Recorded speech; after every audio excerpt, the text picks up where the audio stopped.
Greetings and welcome, ladies and gentlemen. Tonight is episode 48 of Karls Spirits. Hope you all are doing well.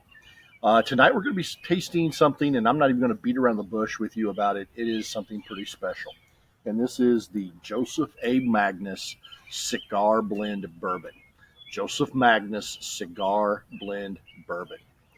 We'll get to the tasting in just a moment, but before that, let's talk a little history because the story itself is actually kind of unique. Joseph Magnus was a real person. He was a distiller who started out after the death of his father back in 1892. He started distilling spirits as a way to provide for his siblings and his mother. And it turned out that he was a producer of very fine spirits. He was also a very shrewd but honorable and well supported businessman. By the age of 26, he had built, by any definition, a bourbon liquor empire.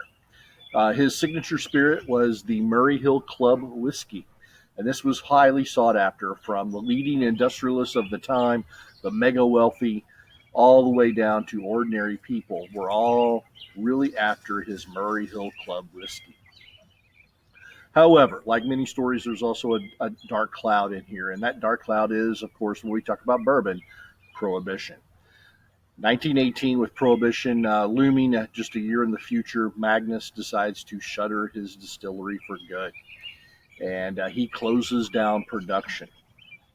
That's the end of Joseph Magnus. Now, we're going to fast forward a few years to the year 2007. Magnus's great-grandson, a gentleman by the name of Jimmy Turner, found an original unopened bottle of his great-grandfather's bourbon hidden away in a trunk upstairs in his mother's home. He began a several-year quest to find out more about his ancestor, more about the distilling business. He collected empty bottles. He collected bottles he could find of Magnus that still had some of the original juice in it. And after years of exhaustive historical research and research by chemists who extracted that original juice, they analyzed the bottle's contents. Turner is going to reform the Joseph A. Magnus and Company Distillers of Washington, D.C. back in 2015. And he is going to use source whiskey. He's not set up to produce. His source whiskey is coming from Midwest Grain Products, so this is an MGP product. MGP, of course, is that mega distillery in Indiana where many, many source whiskeys originate. This new Joseph A. Magnus and Company has since really tried to perfect the art of barrel finishing. They want to create very unique flavor profiles. In the case of the cigar blend, what they hope to do is create a bourbon that would stand up to the powerful aromas and tastes of cigars. So in essence, what they're really trying to do, they want a bourbon that's not going to be overpowered with a cigar. So you can sit down and have both and enjoy each flavor. Now, I don't smoke, so I can't really quantify if, in fact, they accomplished what they set out to do. What I can tell you, in no uncertain terms, is they have created incredibly rich bourbon with a lot of great, deep flavors. So in the case of this bottle, the current Magnus, has sourced 11-year and 18-year-old MGP bourbons. We've got some pretty old bourbons in this bottle. They've then aged the juice in a combination of other barrels. They've used sherry barrels, cognac, Armagnac barrels, and this gives a lot of deep, rich flavors and a lot of unique tasting notes. Currently, they have produced 20 batches of cigar blend. We are actually going to be looking at one of the earlier batches. This is batch number 4. The label, by the way, bottle label is all beautiful, kind of an antique-looking bottle. The label is very ornate. My only complaint is it's a little hard to read, and so you have to really study to make out a couple of the words, but it is batch 4, and this happens to be bottle 250 of 500. So it's a fairly unique bottle. So let's get into what does this actually taste like? Because as I've always said, it's really what's in the bottle, not what the bottle itself looks like or the story that goes with it. So I always start out with the mash bill. And unfortunately, the mash bill for this is completely undisclosed. I did some research trying to figure out what could this be, this 11-year and 18-year-old bourbon from MGP, and there's simply nothing out there. I am going to lean toward a high corn recipe in small amounts of rye. So I don't know if that would mean 10% rye or 8% rye, but I definitely don't think it should be much higher than that. It has a lot of sweetness to it, and I'm leaning toward the corn recipe, mash bill for the recipe.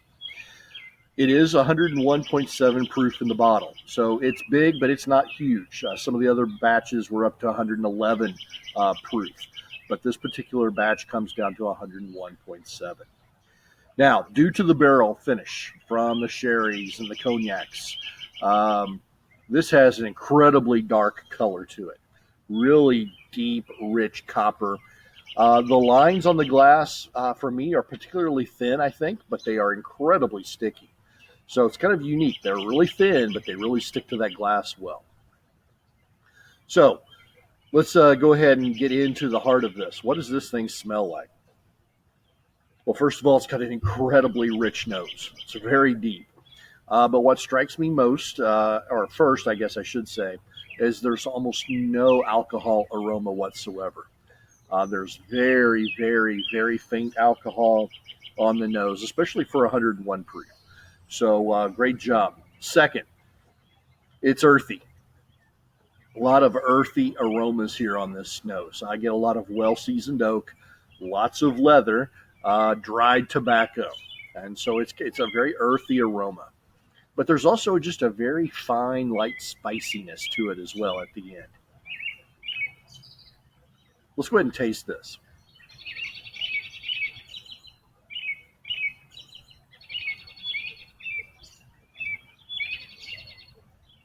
Okay, I'm going to just say it's outstanding. We'll start there. To break this down, first of all, it is thick and viscous on the mouthfeel. Very chewy, very satisfying. The flavors in this is packed with flavor. Each flavor is bold. It's not very subtle at all. I get a lot of the classic notes right off the top. You get your dry vanillas. And I say dry because this is a very dry drinking bourbon. It's got a creamy, creamy caramel and a honey dipped toffee. And there's some heat. Okay, there is a little heat, but it doesn't attack your palate. Instead,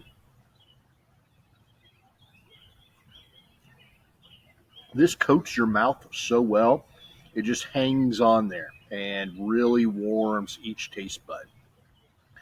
Finally, there's some dark fruits here as well.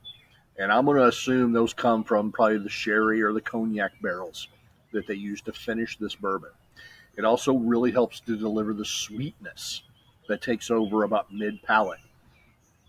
If you run your tongue against the roof of your mouth, there's just like an incredible rich sweetness that has built up there.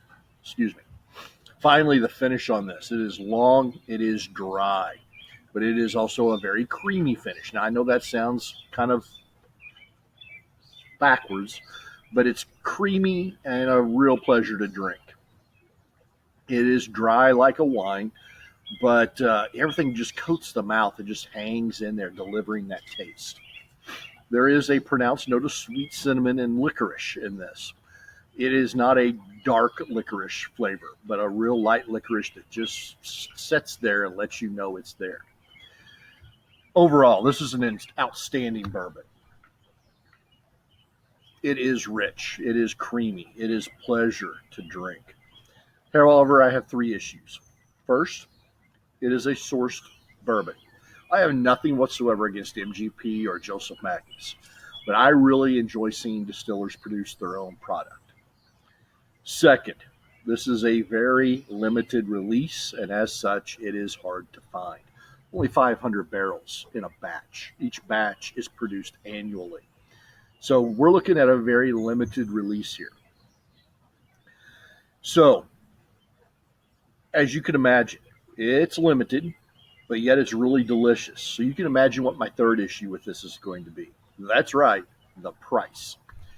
This is an incredibly expensive bottle of bourbon, way outside my own price point. Uh, I don't know what was paid for this particular bottle, but typically online they're going for $175 to $200 a bottle. So this is an incredibly expensive bourbon. Now, despite these issues, I would recommend this to anyone who can get a pour. If you're like me, you can't afford the bottle. But if you're in a bourbon bar that happens to have this on the shelf, and even if it's a $10 pour, get yourself a pour of this. You will not regret it. It is a very tasty bourbon. It is an outstanding bourbon. It's got a great flavor.